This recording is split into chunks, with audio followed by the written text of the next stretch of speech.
Okay, fam, and up now, here on Nexus now, our first guest. His handle is CavalierGuest because, as he put it, Cavalier is a synonym for gentleman, and guest is a synonym for caller. Yet CavalierGuest is an antonym for gentleman caller. In 2016, he cast over 500 games of professional and amateur HOTS, including half of the group stages for Gold Club World Championships. During the first split of HGC 2018, he coached the Gale Force Esports professional squad for that 6-month period. HOTS is a game that he has dedicated the better part of 3 years to and is amongst the most respected and venerable thinkers in the greater HOTS community. Professional ballroom dancer, purveyor of fashionable bow ties, postulator of some of the stratagems that may have driven you crazy in your time within the Nexus. I want to welcome CavalierGuest to our podcast. Thank you for that amazing introduction. It's a pleasure to be here. I don't think I've ever been introduced with so much fervor and vigor. That was very nice. Right on, Cav. Again, we greatly appreciate you jumping here on the pod. So first and foremost, what's going on? What is spinning the wheels in your life right now?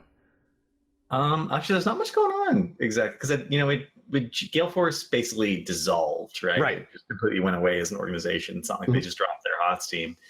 And I mean, the writing had been on the wall for like a little while, but I don't really know what to do with myself now. I have a bunch of backlog content that I'm working on trying to get up, but it's been a little bit of a struggle, like motivation-wise, after everything happened. So, I mean, but outside of the kerfuffle, if you will, involving GFE as an org, this was the first time that you had coached an HGC team, unless I'm incorrect.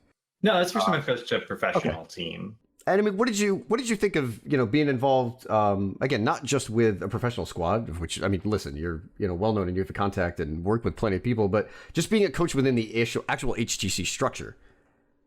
It was pretty amazing, to be honest. It was different because a lot of people, they watch HGC, they only see the weekends, they see the one game here and there. Like, why isn't it? Then one of the big things people ask, like, why isn't this hero played? Well, the answer is usually like, we tried that hero in scrims and we didn't think it was very good. And you really need to focus your practice time and you need to focus like on your maps. And there was a lot more of that than I expected. Also, the emotional issues were more prevalent than I expected them to be.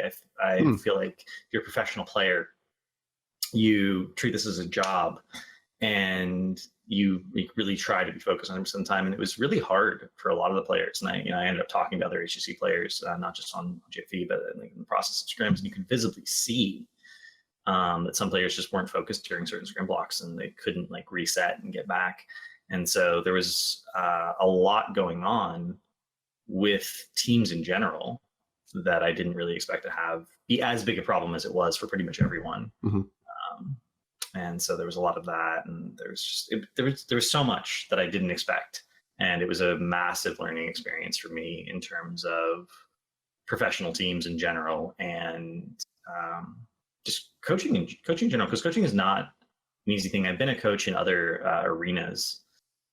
As a professional ballroom dance teacher, I've coached professional dance teams. I've done choreo and drills and force people to like learn to do things in a really specific way because that's how you need to do it to get points from judges.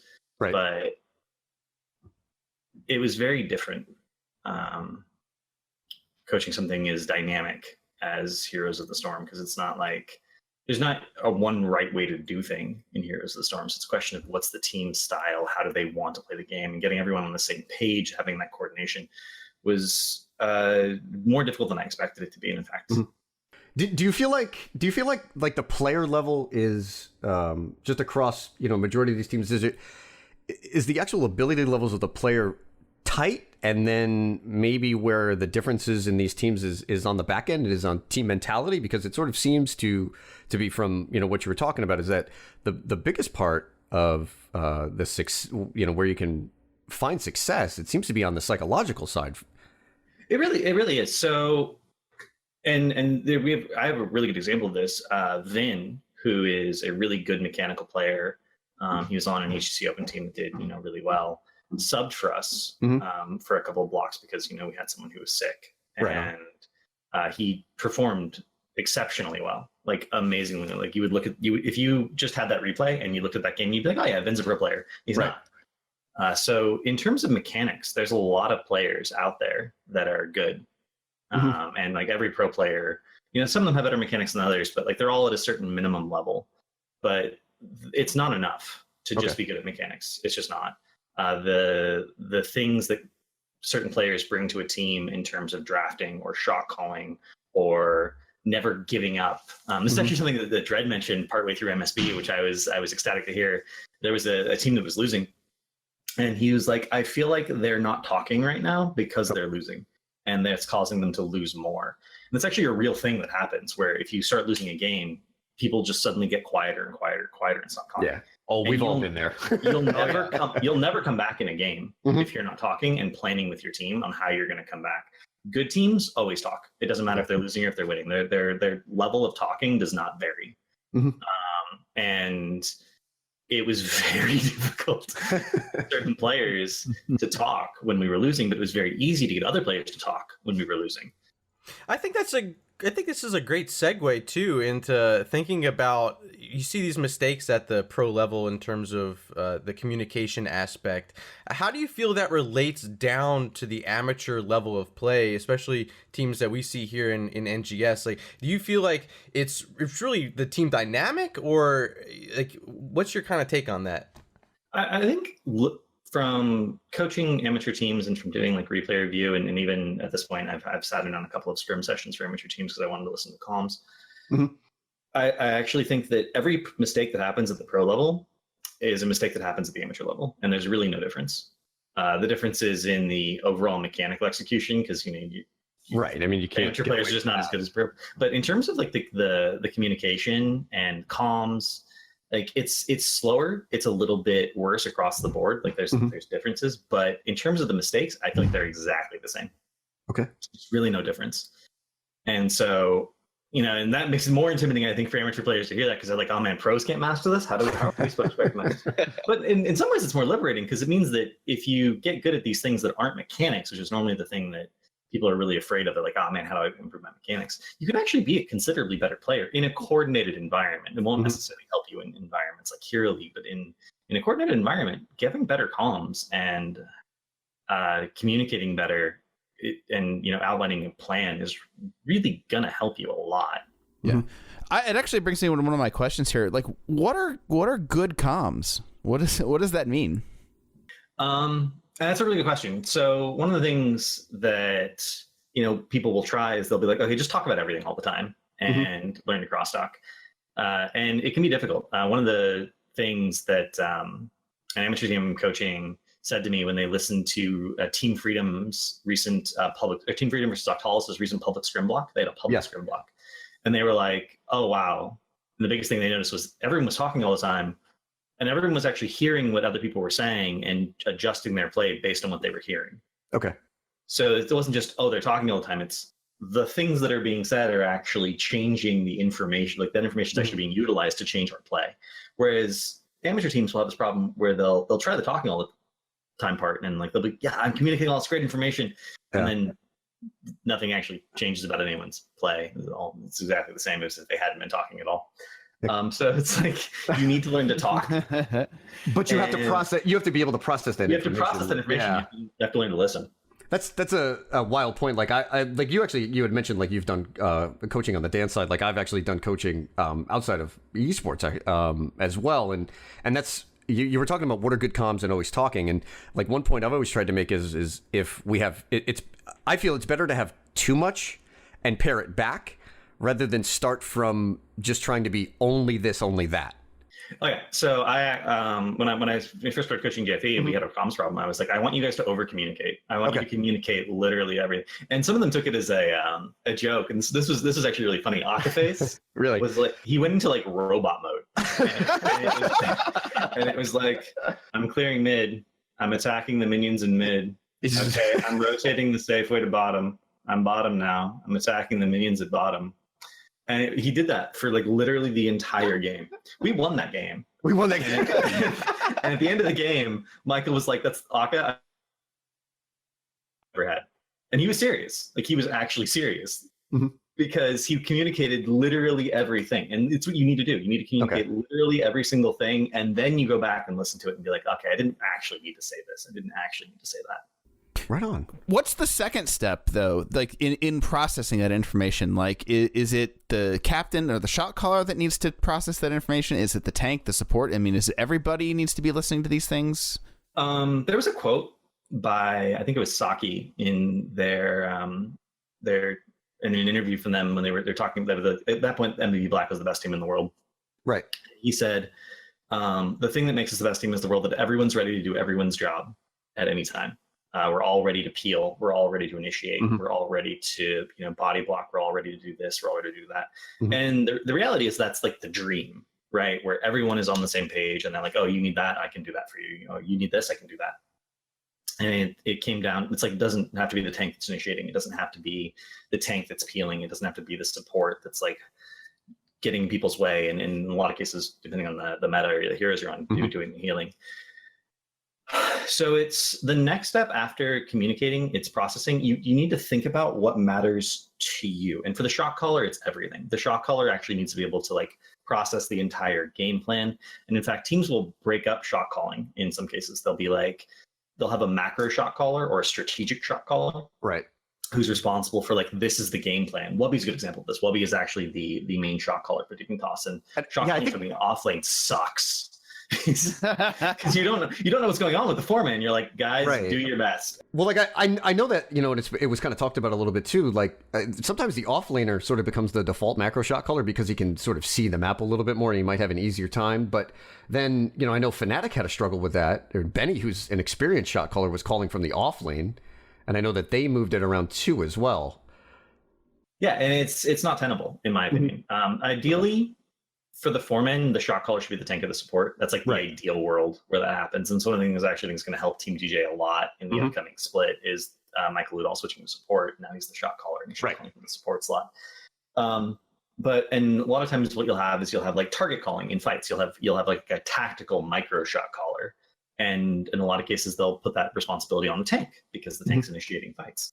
And so you can split up the shot calling duties. It doesn't have to be all one person. You should have someone who has like veto, who has final say, and who is like the strategic shot caller who's going to outline the grand plan of how are you going to play the entire map from beginning to end. And then everyone sort of needs to contribute ideas or information. And if you see an idea, you need to say it. One of the best examples of this was actually there was a game that Fnatic played. I think it was against Dig last year on BOE, and their core was, I think, at 7% on BOE.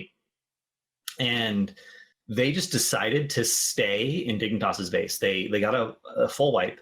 They had to push through a fort. They killed the fort.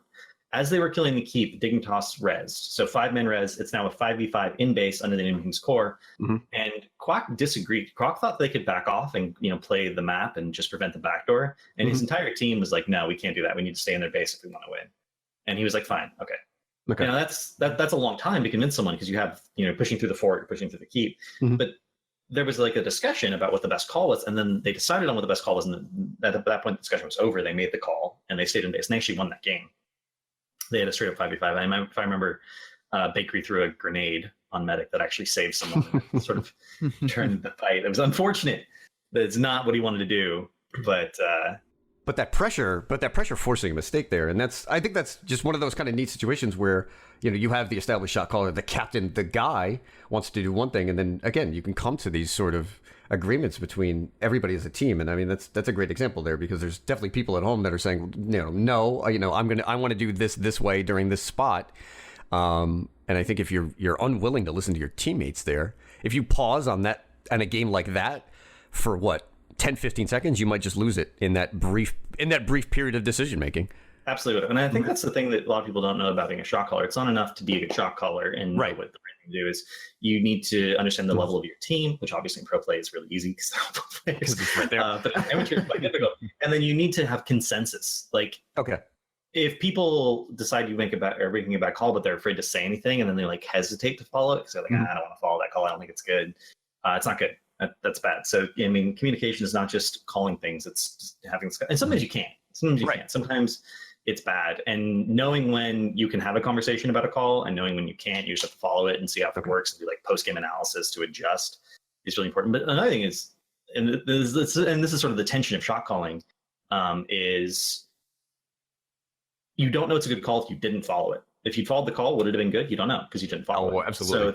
So it's like, I want to have a discussion about this because I don't think this is the right call, but if it's a split second decision, I need to follow the call, and then later we can be like, was this a call or not? And that'll help our shot caller get better.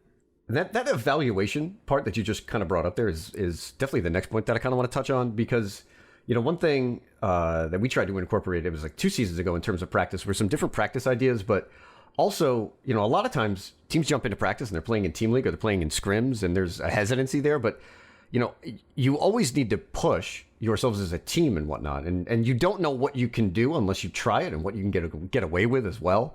How many games come down to the boss pit? And then I think, one big example is not just we threw it because we went for the boss, but a lot of times you'll see, pro teams do this. They'll just force, and just trying to, and this is something they've rehearsed in scrims. They've said, listen, we're at a point in the game where we need to make this specific play and we know what we can do in this specific spot. But what is your advice for teams there too, when you're in practice, again, be it ranked or be it in scrims, what are some of the ways that you recommend teams push themselves, and where do they look for areas of improvement, and then how do they evaluate that as an overall process? Ooh, that's a really tough question.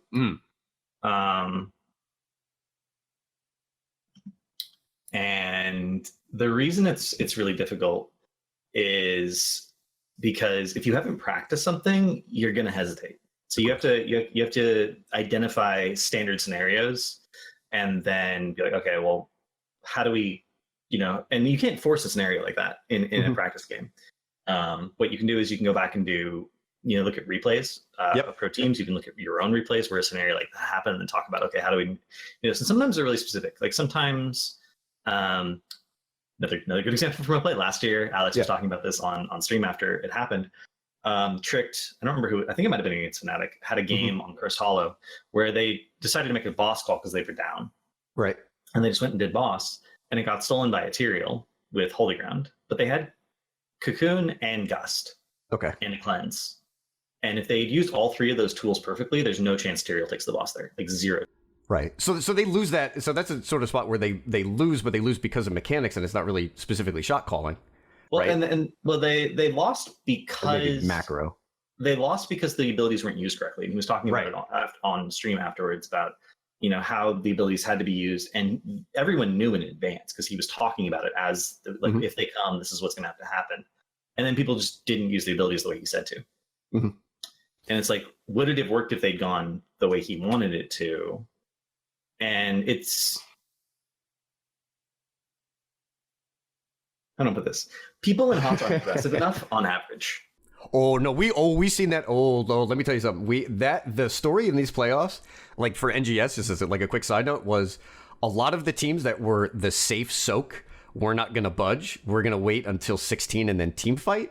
Actually wound up getting blitzed by the lower seeds because we saw teams that were not aggressive in the regular season, and that worked out.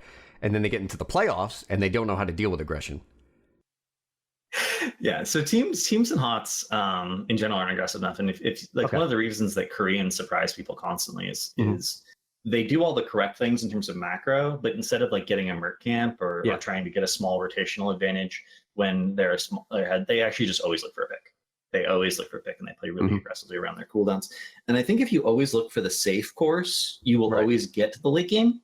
Like if you are really careful and you always just to prioritize soak, you will always get to late game. Like Dig is a really good example of this. Is a team that always does this. Like I actually went over it on the Heroes for Charity stream, and the VOD still up if people want to go look at it. It's twitch.tv Heroes for Charity, and it's every 30 seconds, and I go over 30 seconds at a time how they managed to get to a 18 versus 18 fight on Infernal Shrines while losing every single objective.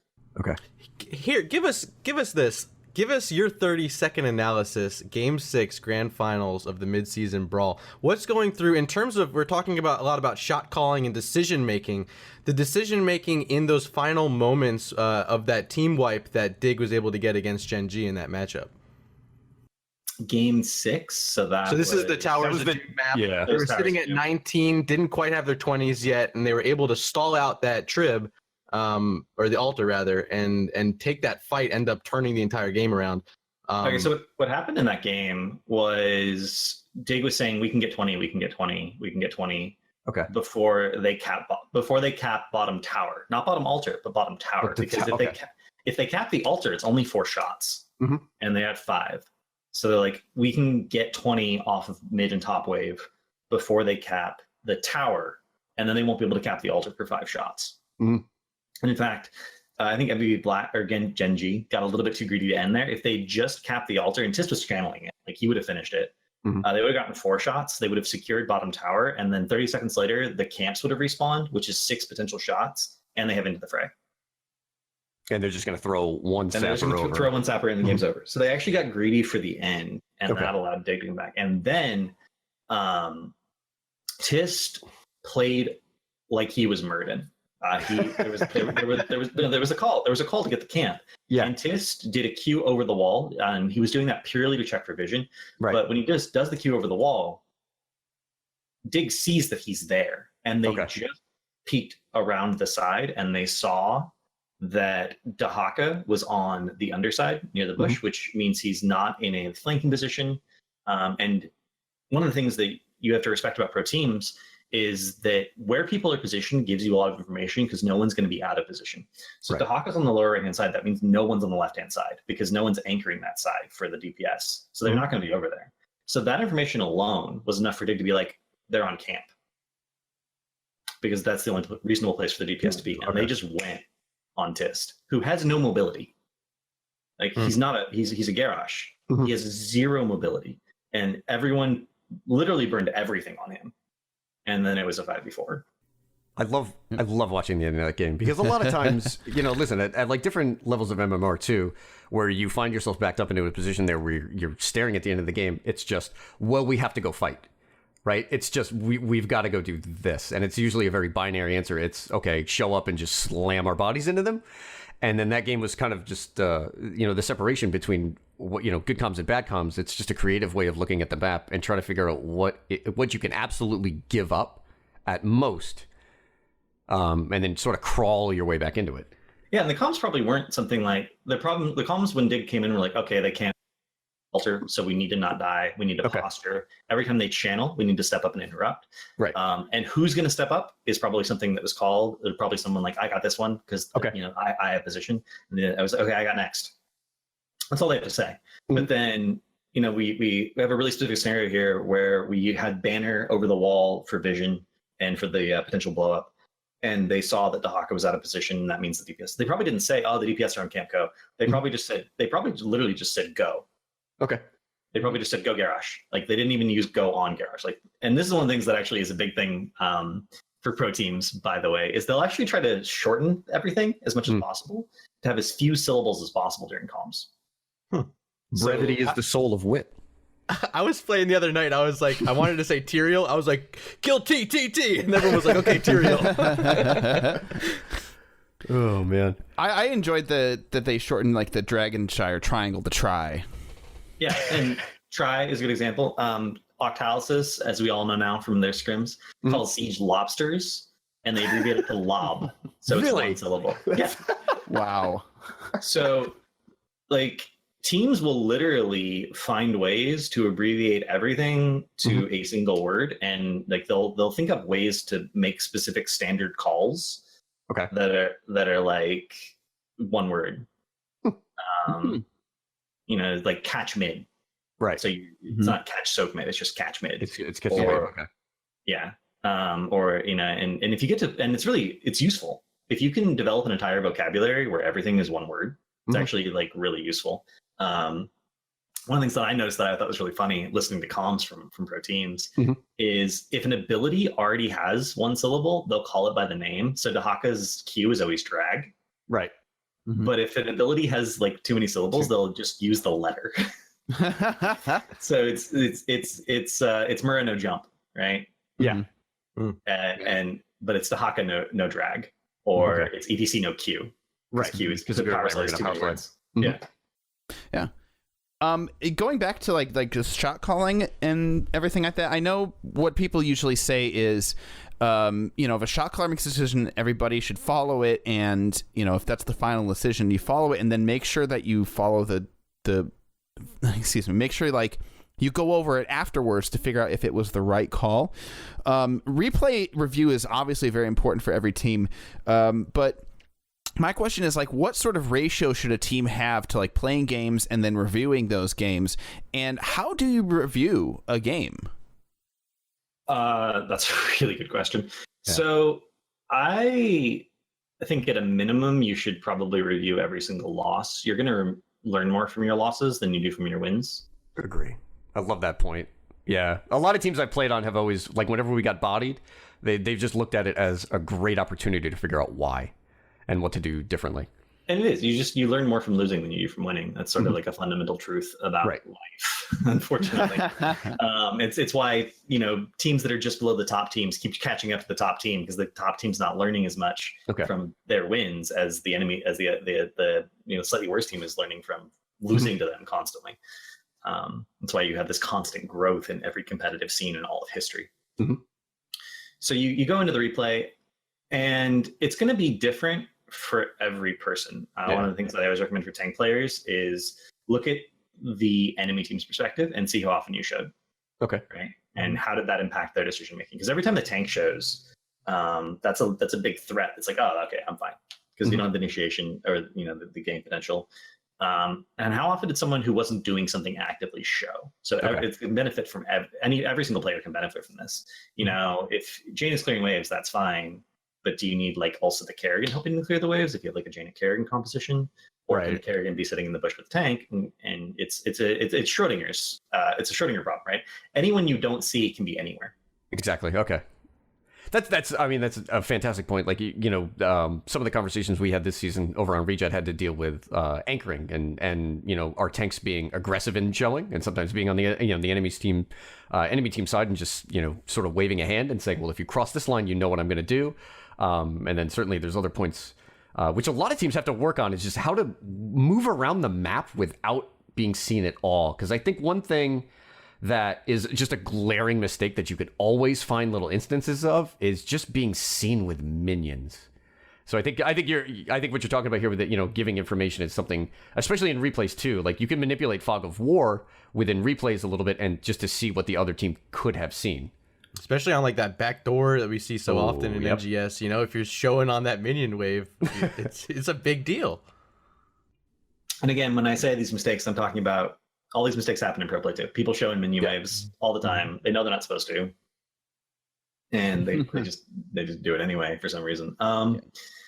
So it's a process to go through the replay, and you could spend like 2 or 3 hours on a single replay if there's enough mistakes, and be like, oh man, this is a small micro mistake that you're making on this hero. This is a big rotational mistake. Why didn't we catch this wave? Oh man, we were 4 seconds late on our rotation. We ended up missing 3 minions as a result. Right. Do you think that amateur teams are like able to catch most mistakes? Because what I always worry about when I review my own replays is like, well, maybe I'm just not a good enough player to recognize when I'm making a mistake. And so I have 2 questions that I like to ask amateur team and pro teams about mistakes. One is it a mistake if you don't get punished for it? It's a really interesting question, because there's a very big difference of opinion. Because some things that like you'll see people do in Hero League, especially pro players, they'll do it in Hero League, and they'll be like, in a real game I wouldn't do this. Okay. But I can get away with this in Hero League. And I was like, is that a mistake? Are they practicing bad habits? Okay. To debate or not to debate? Yeah. And then here's a better question. If you don't get punished for it, will you even recognize that it's a mistake? So one of the things that I recommend to amateur teams is focus on the mistakes that you see, and whether or not it's a mistake is the question of, did you get punished for it? If you got punished for it, it was a mistake. And then you'll stop making that mistake. And then you'll start finding other things that you're getting punished for as a result of not making that mistake. And it's just going to be this iterative, ongoing process. If you want to short circuit the process, you can go watch pro games. Right. You can go to Master League, download any replay you want to from any HCC event like ever, except for Korean playoffs for some reason. And you will be able to watch the perspective, high level play, and be like, okay, this is what they're doing. There's probably some reason for that. You can try to sort of figure out the reason. Even if you're not on the team, would you recommend somebody download like a good player from a position that they want to play and just watch it from their perspective? 100%. I mean, I wrote the art of the tank, which was probably the most famous guide I ever wrote, and was endorsed by every pro tank player at some point, which actually I think was really. Fury endorsed it even before he was out. Proji endorsed it when he was a tank player. Like people were like linking this guide. King Calf endorsed it at one point, and they were like, people would ask them, "How do you be a good tank?" And they would just be like, "Here, read this." I remember reading it. I absolutely remember that series. It was fantastic. Yeah, and it was every single piece of information in that guide, every single piece of advice I gave, and the conceptual level, I got after watching nothing but pro replays. All I did was going to pro replays that were publicly available, set my camera to the tank's perspective, watch the entire game, go back to the beginning, watch the entire game again from the other tank's perspective. They're like, oh yeah, I see why this is working the way it is. This guy's controlling vision. This guy's anchoring the bush. This guy showed. That means that his damage isn't safe here. Oh yeah, they got picked. And it was probably at a time when tank was sort of the only hero in the game. Like they were the only heroes in the game that could really initiate fights. So it was really clear cut. If you didn't have a good tank, you never had a good initiation. If you didn't have a good tank, you never had good warding. And it was just very, very, very noticeable. So that, just to provide a little segue here, NGS Season 5 signups, I believe will be live by the time the podcast is out, but that is set for, what, the 24th, fellas? I think it's June 24th, signups open. Tomorrow, as of our recording time right now. So there's a big gap here before Season 5. There's a lot of prep work that can be done, and I've already started fielding questions on an individual level. So we have here in NGS an ever-expanding roster of players and people who are new to the league as well. So here in between seasons number 4 and number 5, if we could just turn the conversation a little bit on the individual side, what do you recommend, probably to start with, for players who are completely new and looking to catch on with a team, looking to make a good impression? What's the mindset that they need to have? What do you feel like they should know going into things like tryouts, and how do they best prepare themselves for what could be their first foray into competitive HOTS? If it's your first foray into competitive HOTS, I think the thing that you really need to do is be humble to some degree, because if you've never played in coordinator before, like even if you played on comms with friends, you might not necessarily know a lot of terms. You might not know what a rotation is. You might not know why the tank has to anchor. You might not know why it's so important that the offlane doesn't die. You might not know why it's so important that Jaina uses her spells on waves and not on heroes, even though it finishes your ice block quest faster. This is a personal peeve of mine with Jainas, because I did a numbers analysis, and pro Jaina players, like literal pro Jaina players, will always have at least 3 times siege damage as they do hero damage. Okay. And they'll generally finish the ice block quest by like level 16. And it's like, you're going to have to not play selfishly ever when you're on a team. You're going to have to play and do your job, even if it's not necessarily a way you want to play a hero. And it may have a dramatic impact on how you play every single hero. Every single hero you play could be being played wrong in a competitive sense, where you're actually trying to support a team. I think Jaina is a great example, because when you're especially in a ranked in the ladder setting, if you're just playing solo queue, that ice block is your lifeline against a number of heroes and against a number of abilities, where, we're talking about transitioning there onto a team setting. You can just say that you need to watch out for this, or that you do not have this or that ability. And I think Jaina's a great example. And, we talked about it a little bit with MSB. Jaina was a hero that saw a ton of play, fits into just about every comp, and works extremely well within this meta. And then, as you say, is often played just completely incorrectly, in your opinion. Yeah, by amateur players, right? And I'm not even going to say it's necessarily incorrect, right? Right. Because in the environment they've been playing, they've probably been winning with that play style. But it gets GM every season, and he's constantly grinding hero league ladder. He's a flex player. He plays a big variety of heroes, and every time he tries out for like a good open team, he gets rejected. They just say no. And he asked me to look at his replay. And for one of his tryouts, and be like, what did I do wrong? Why didn't they think I was any good? And I was like, you fed his false dead. You like literally barreled into their backline and died. He was like, I was trying to kill this. I was trying to steal this machine. I'm like, that doesn't work in court, because people actually have comms and like false deads on me. And they'll be like, oh, turn to focus false dead, 5v1, easy kill. He was like, and I was like, I do that all the time in Hero League. And I was like, sure it does. Yeah, I totally feel you that in that regard too.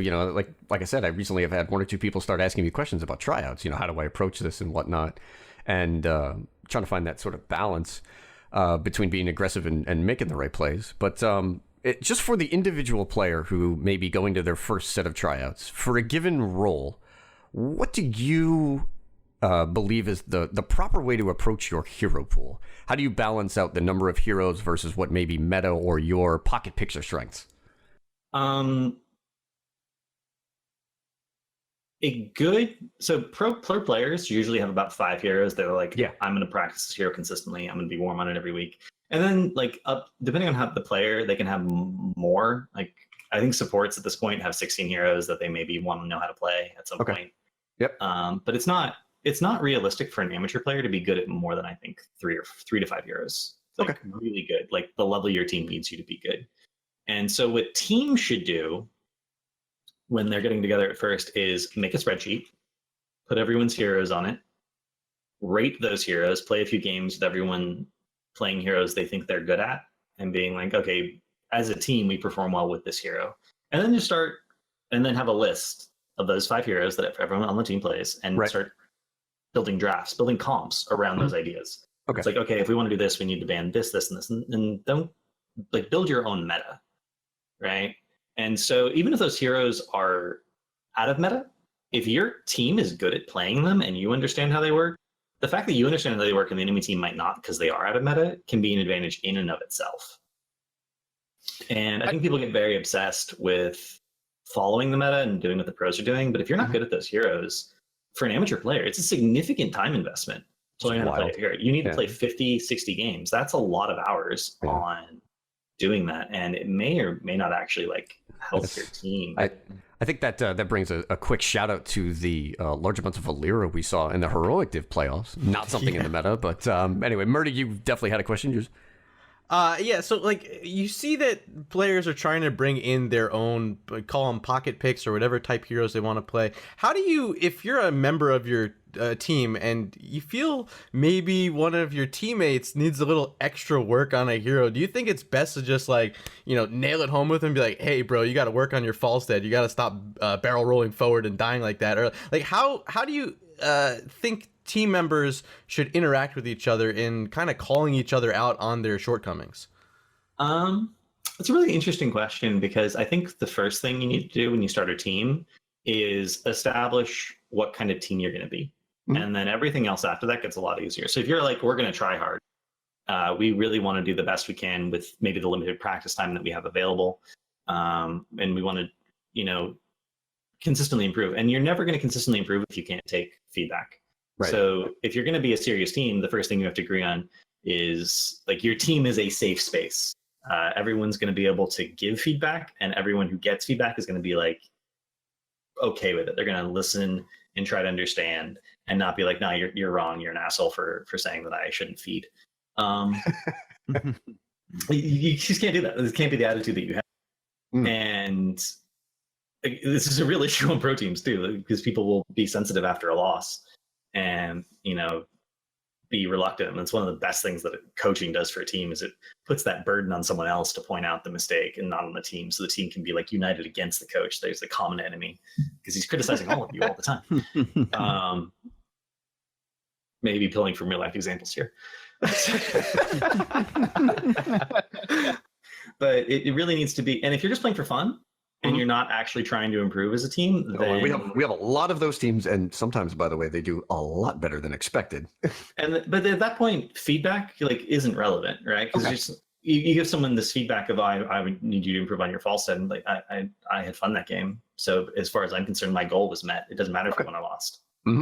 So establish the kind of team you are, and then play like that's the kind of team you are. And if anyone, and you get everyone on the same page at the start, get it in writing, just write it down. And have everyone get it on a Google form, have everyone sign it, be like, this is the kind of team we're going to be. And then everyone is on the same page, and if you should be criticizing your team or not. And maybe you're a tryhard on a fun team, and that's frustrating for you. And the solution there is you probably want to find a different team, because you're not going to force your team to play differently than the way they want to if you're not all on the same page. Okay. My team always had a safe word. It was Waffalo, which is an acronym for "We are friends. Friends love each other." And every time we'd be yelling, wait, I approve of safe words in all walks of life. I've never thought about applying safe words. Oh, it's amazing. You're in the middle of a heated game and people are like, yo, get the camp, like yelling at each other. And it's like, all right, Waffalo. Oh man, I know what was missing from last season. Needed more Waffalo. I like that. I like that a lot. I'm stealing that. I'm going to recommend that. Dude, do it. Absolutely. Nice. Speaking of like fun teams, like I do have a question. Like having gone through a whole bunch of coordinated teams, but that, you know, sort of at a lower level, what'll happen is people will be like, oh, let's get together, let's make a team, let's have, you know, some fun, and it'll be like you look at their top like 5 or 6 heroes, and it's always like Nova, Murky, Sonya, Muradin, Vala, and Brightwing, and it's like, well, okay, it's always Brightwing. It's like, well, what? How do you dole out role assignments, or do you just decide to have fun and say, I'm just gonna do this season? And it really depends on what kind of team you're going to be. One is you have fixed roles, and that person's simply not going to be able to play 3 out of their 5 heroes. They're going to play Murky and Sonya in the off lane. That's their role for that specific example. I hear Murky and Sonya, I'm like, those 2 heroes are offlaners. They're the only 2 heroes that have anything in common in terms of role. That guy's your offlane. Okay. And maybe you can be like, if you wanted to learn Blaze, if you wanted to learn Dahaka, we would start drafting those heroes for you. And maybe they're really sad because they think of themselves as a Brightwing main, and they're like, this isn't fun. Mm-hmm. But on a tryhard team, you've already established we're going to try hard, and that means having fixed roles, because fixed roles allow for better practice for everyone. And this is important for pro teams. It's even more important for amateur teams because you have less hours to practice. So every practice hour matters a lot more, and having fixed roles is like really, really important. Other answer is we're going to have a hero pool spreadsheet that accounts for heroes and not for specific roles. And we're going to think of comps, and we're going to constantly be swapping roles around so everyone can play their fun heroes. I've actually never thought of it that way. No, I really haven't. Like, we've always been, every team I've played on, expansive on the spreadsheets. But I've actually never just thought about it, well, let's build a comp and then slide guys in where they can fit. Yeah.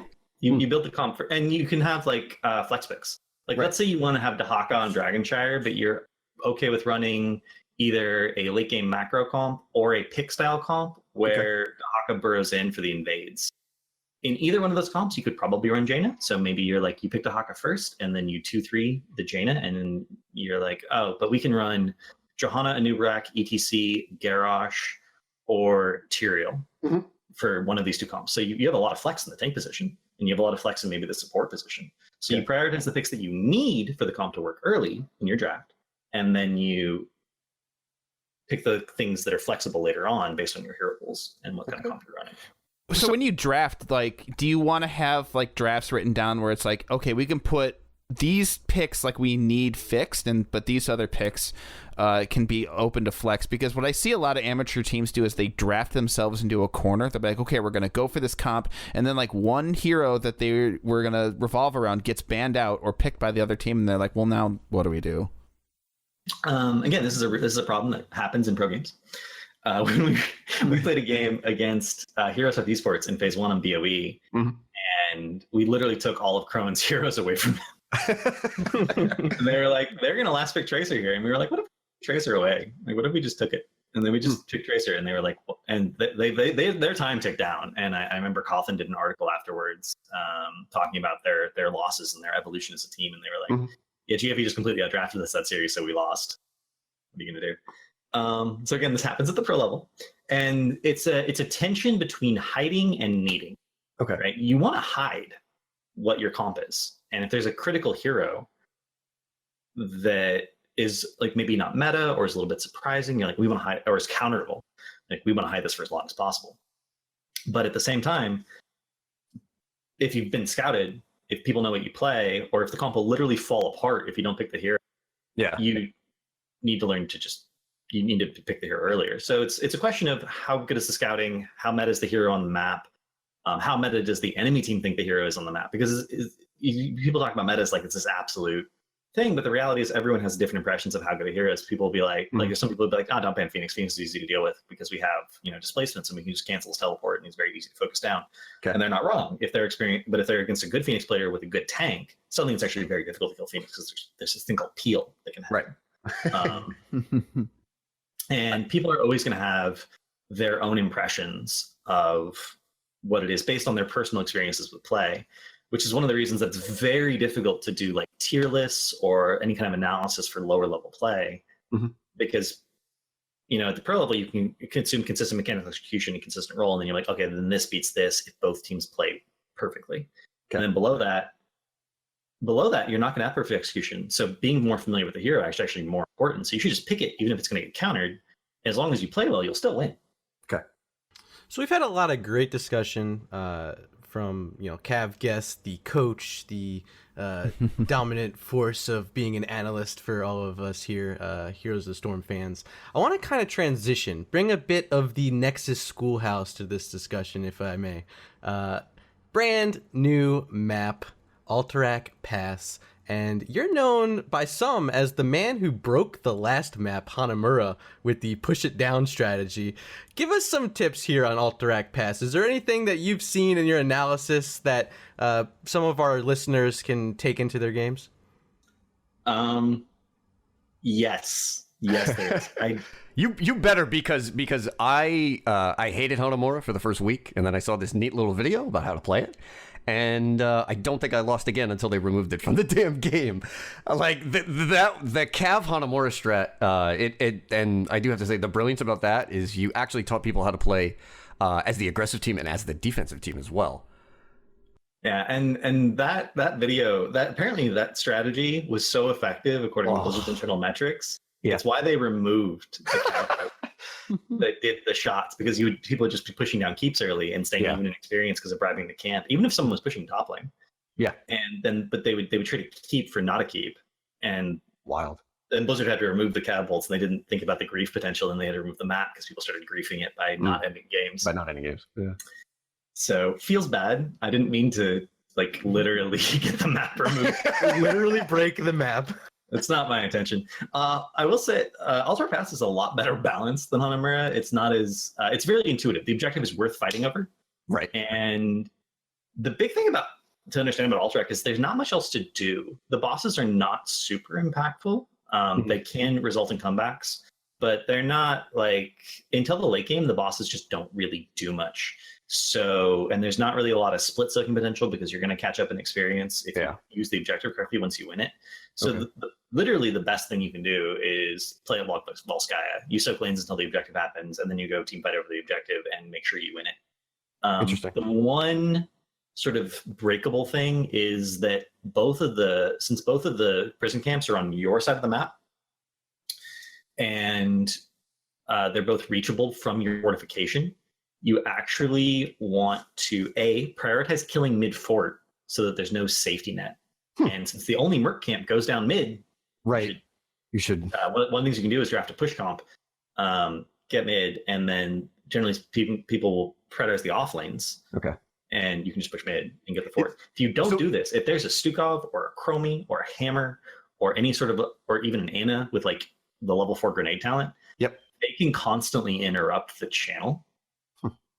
And you will never get the objective. That's wild. It's really kind of funny. You're bringing it up. Usually run it down mid is poo-pooed, to be quite honest. But also, I mean, it's just such an interesting map too, because I think one piece that I've seen people fail to adjust to is just the way that it's constructed. You actually have a bridge of death in mid. You have a jungle that is expansive, and even though you can't really get a lot of vision on it, it actually does seem kind of safe.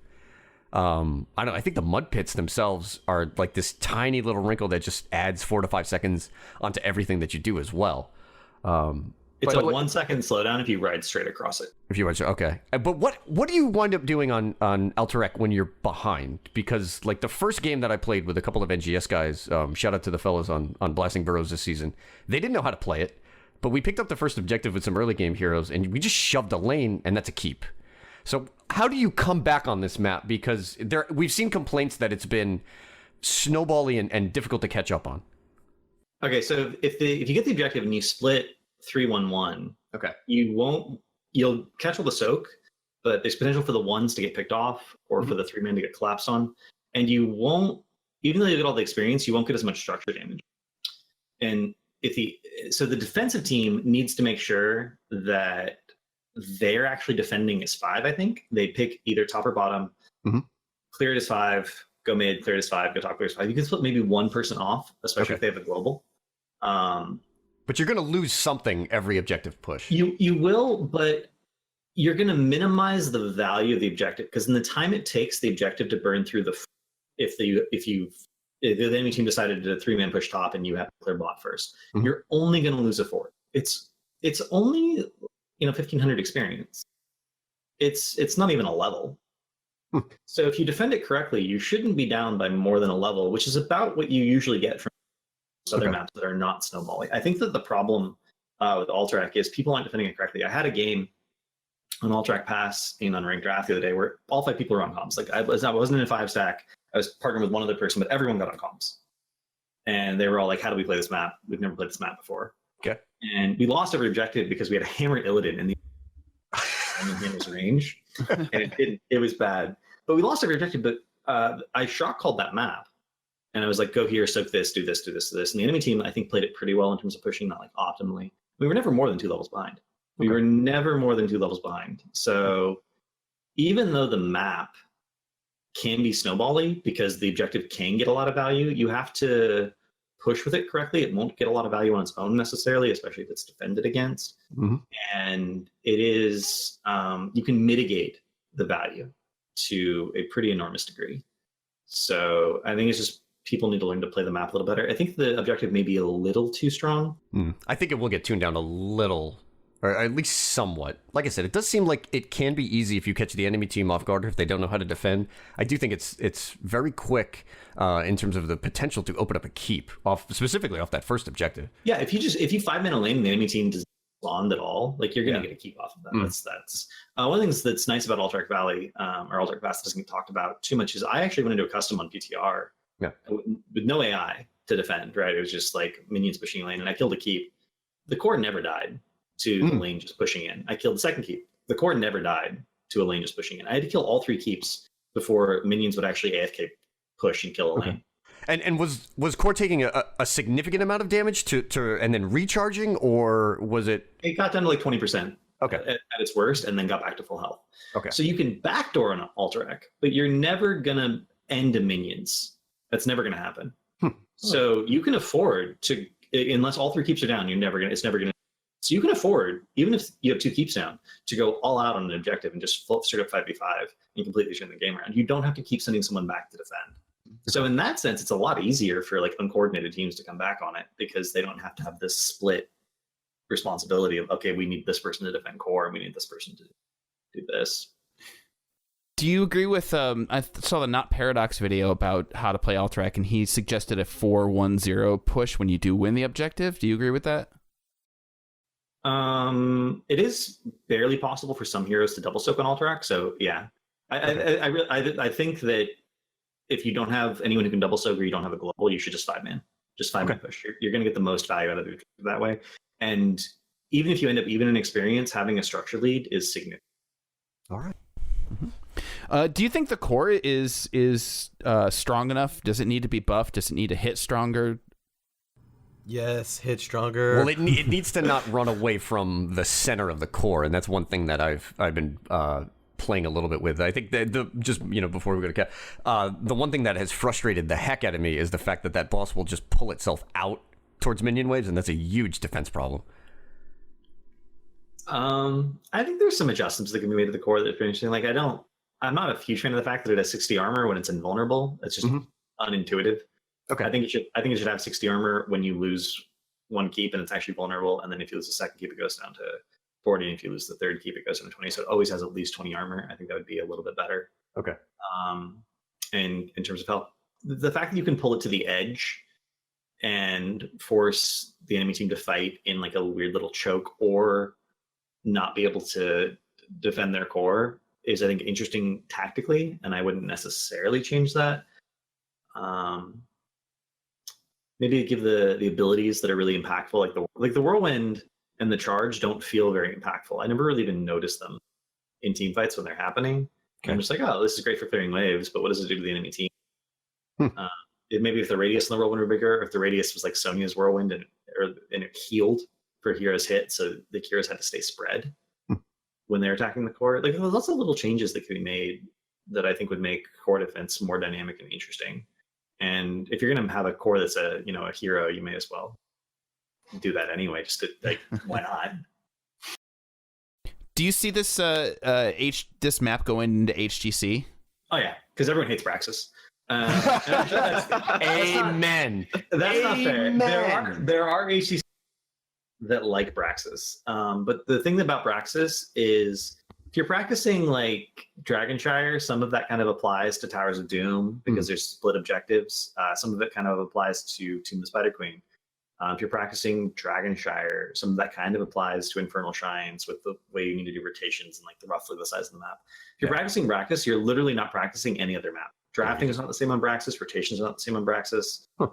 Matchups are not the same on Braxis because you have to not only have like a winning lane matchup, but you also have to point control and terrain bypass. The ability to jump over terrain is actually a significant difference. And if a hero has terrain bypass, they're suddenly much more impactful on Braxis. Yeah, the Murden Genji combo is broken, and I think Fnatic runs that that's the one thing when you see teams actually take people to Braxis, I feel like you anticipate something along the lines of like the early Murden Genji. That would be like my example of at least what I see as in my experience. Genji just always yes, like it doesn't matter what else is going on. It's Genji's best map. Yeah. So yeah, and I think pros don't like Braxis because they don't like to practice it because. Any time they spend on Braxis is not being applied in their game. They really want to be efficient with their practice. And so why Koreans just ban it. That's their ban map. And because every other map, sort of, there's some contribution to every other style of play. But Braxis is actually very different. And I actually don't mind that. But I understand why pros don't like it. Okay. Why they feel like it's very inefficient. So pro players will absolutely be like, yeah, Ultramark Pass, 3-lane map, 2 bosses, strong objective that, sort of responds to standard play, has really good bush design. Probably the best bush design of any map ever, which is a big thing for pro players because they like to control vision. Mm-hmm. Yeah. I think Braxis is going to be out. Okay. There's a possibility that we just go to 10 maps, so that when we get into a best of 7, there's a meaningful map choice if the 7th game happens. Mm-hmm. But I don't think that's very likely. Like speaking of HGC, I'm very excited to hear your thoughts about like the HGC going forward. At least as far as coaching is concerned, have we seen the benefits of coaches in HGC in Phase 1 and the midseason brawl? I mean, I think absolutely. Like, Gen G would not be the team it was without Noblesse drafting for them and commenting on their play. They consistently don't make certain positional mistakes that like every other team makes, and I think was it Calder was like when you're playing against Gen G, it feels like Noblesse is sitting behind them going split, split, split, split, and it's a big thing. I call it spacing. So every hero has a spacing that they want to maintain with their team and against enemy heroes. One of the really obvious ones is Malfurion. As Malfurion, you want to have Qs rolling on everyone, and if you're splash range of Dragon Arrow of any of your front. Because either Dragon Arrow is going to come in and you're going to dodge it with Ice Block because you're Zillia and you do it every time perfectly. Or everyone's going to get hit by Dragon Arrow and you're going to instantly Nature's Cure all of them and they're all going to lose a stun. Okay. Those are the options. If you're ETC and if you're ETC Mouth as a pairing and you get hit by Dragon Arrow as ETC and then Mouth gets hit by the stun as well, that's the Mouth's fault. Mouth didn't maintain his spacing. Okay.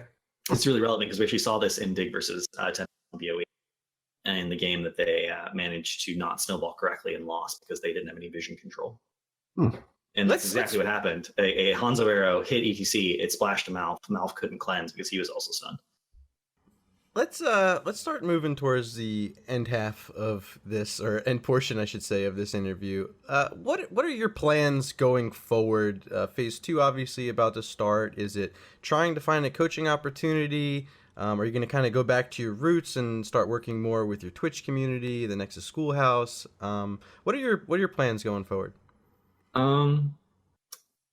I don't think there's an opportunity for me to be a coach, to be honest, because I can't afford to, like, it's a 40 hours a week job to coach a professional team, to watch scrims and give constant feedback. And there's just, without an org to pay me, that money can't come from anywhere because, I mean, HC Pros barely make a living wage as it is. If you want to get down to the brass tacks of like who's making money, It's quite true. And I think a lot of people don't realize, I mean, that's a full-time job. That's 40 hours a week, and I think everybody knows that, you're serious about it too. It's not something that you can do part-time and really make that big of a contribution. That is a job. So I think every sponsored team that could possibly afford to pay me already has a coach. Okay. So realistically, that's just not going to happen. If they weren't happy with their coach, I've heard of other sponsors coming in. And there are other sponsors coming in, and I don't know who those are.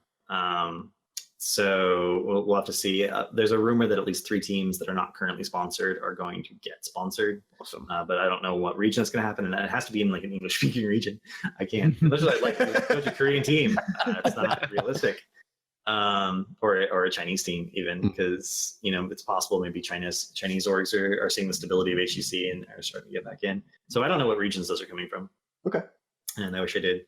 But I mean, I would be interested in coaching an HCC team if one wanted to pick me up. I could adjust my sleep schedule to coach an EU team. I'd be perfectly fine with that. Mm-hmm. But realistically, since the split's already started and no one's reached out, I don't think that's going to happen unless something like remarkably different happens. Mm-hmm. Do you think we're going to see the return of CavalierGuest the caster this next phase? Ooh. I mean, I've never actually cast an MGS game, so I've looked into it, and I'm like thinking. I mean, we'll take your application and put it under consideration. We'll consider it. We'll think about it. Man, you haven't casted one before, so That's right. I could be some scrub. You have no idea. I'm going to maintain the quality, the standard that NGS expects. But maybe, I mean, I don't know what I'm doing. Okay. Is what it comes down to. I'm not 100% certain what I'm doing if I'm going to continue to stream. Because this has always been, this has been a hobby for me for like 3 years. And getting into professional coaching was the first time it's like, oh yeah, this is something I could actually make money. Not a lot of money, but like some amount of money doing. And with that gone, am I going to stick around in HOTS? Am I going to go back to casting? Am I going to do more educational content? You guys, Cav is just a good actor. He's just putting on a front because we all know he's the next player for Tempo Storm. Oh, you're going to hear first on Nexus now. I have a guess about this. I have a guess about this. Okay. 80 already said on stream earlier today that he knows who it's going to be. That's so odd. And he said no one would ever guess it. So I'm gonna take it. I'm gonna say it's an EU amateur player that's gonna move to an A to be on Tempo Storm. Wow. And I think it's gonna be Sonic LeBeast. You think it's wait? Wow. But how does that work with the rules? He hasn't played because the rules are played, right? He hasn't played on an HGC team for 6 months. Okay. I didn't know how his subbing for Fnatic actually played into it too. I can't imagine Blizzard would count that. Okay. I gotta say, I would be up for that theory because I was reading on Reddit, like people were actually considering Sonic LeBeast on there, and I think somebody official responded that he is in fact eligible. Get out of town. That'd be so neat. I mean, listen, Dude, I was hoping. that would be sick. I was ready to at every flex player in Heroic, like at Flyas, at Feedbot, at my boy Kawhi. Like, come on. I was hoping to maybe get one of our boys in there, but that's a really neat rumor, and I like hearing that. Who do you think could fill the spot, Cav? Do you think it's a role from swap an A. too? Do you think there's a role swap possibility too? Because Cattle plays everything. No, you're never going to take Cattle off of tank because they dropped Fury to put Cattle on tank so that their shot caller could be their tank player. Okay. Because they thought it was better. They're never going to switch that up. All right. I don't think you're going to see a role swap because of the amount of time that Glaus put into offlane. And Glaus not like a gifted player, I want to say. He's not someone who can pick up a hero and be like, oh yeah, I'm good at this hero. He has to grind. He's a grinder. Full credit to him. And he's spent, the last 6 months learning the offlane role.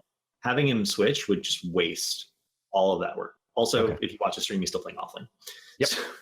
A lot of offlane stitches, by the way. I think I was watching that last night. That looked fun. Yeah, offlane stitches is an EU special. It's one of the benefits of international events. You go to international events. And then you wind up seeing what other people are running. And you come back. McIntyre, EDC offlane, same thing. They went to Western Clash. They came back. He's like, I got to learn EDC. I don't know EDC. I got to learn it. Okay. So if there's going to be a role swap, it's going to be a role swap between like Fan and the replacement. Fan will move over to carry. But the thing that I don't think it's gotten mentioned enough is that Psalm is Tempo's drafter. I didn't know that actually. Oh. He's probably the best competitive drafter in North America. Is he the? By the way, is he the best player in NA? Because we were trying to figure this out when we were talking a little bit about it during the MSP segment. Like we were trying to come up with a list of players that are objectively better than Psalm, but is he the best player in NA? And did that guy just retire? Mechanically, maybe. Okay. I would be hard pressed to say there's a better player in NA, but I think there's people who would argue that they're better. And certainly there's people who would argue they're better on certain heroes. Like Krone is definitely better on Hanzo. Yeah, the record. Krone's better Hanzo than Psalm. And there's probably some better tracers. But like on average, Psalm is the best mechanical player in North America as well. Okay. No question. But he's also the best competitive drafter. So how do you replace that? Like you can't just bring on an amateur player who has good mechanics and be like, okay, we're set. That means Cattle will probably take over drafting initially, or maybe Fan. I don't know. At least it is a veteran team too. You know, that was the kind of thing that I had thought. I actually was thinking that Fan actually had a lot more input in that regard too. It was surprising. Like I said, I did not know Psalm was their drafter. Yeah, Psalm is their drafter. Cool. Psalm's the one who puts the work in.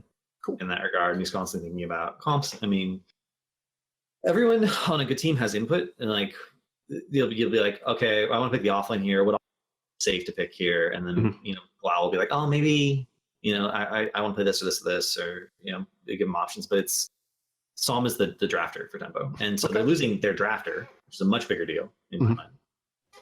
Did you see Glau stepping up? See, I don't know. Like Fan has competitive drafting experience.